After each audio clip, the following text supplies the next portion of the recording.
من عاشق زمستونای اینجام. قشنگ نیست؟ خیلی قشنگه ولی سختی داره. 5000 کیلومتر پرواز میکنم فقط برای اینکه زنده بمونم. اولش خیلی ترسناکه ولی تهش خونه‌شون رو پیدا میکنم. اگه به تهش برسم بلد باشم میرسم. نترس مالک، تو خیلی خوب بلدی به چیزایی که میخوای برسی.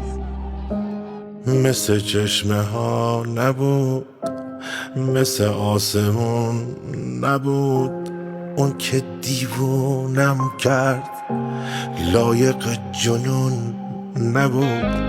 همه چی دروغ بود، همه چی نقاب بود.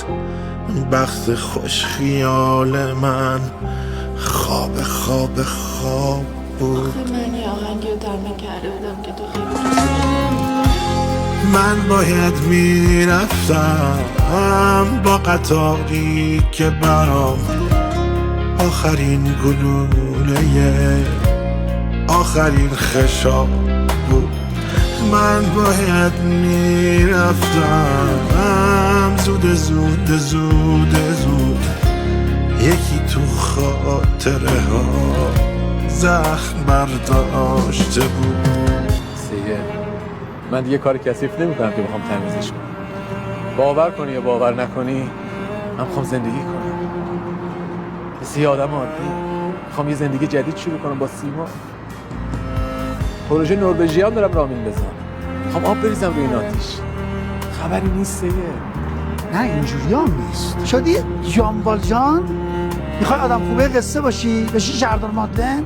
نه آقا مالک نه، حساب کتاب داره، با تابون پس بدی. نمیدونم قلبم واسه چی ولکن نیست. من تمومش کردم، زندگی ولکن نیست. با همین حال خراب، با دل وامونده، از همه بریده و از همه جا مونده. خسته شدم انقدر آدمای اطرافم بازیم دادن. حالم از همه تو به هم میخوره.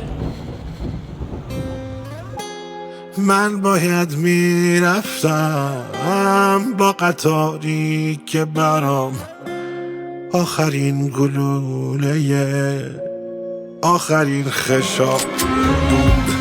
من باید میرفتم زود زود زود زود، یکی تو خاطره ها زخم برداشته بود.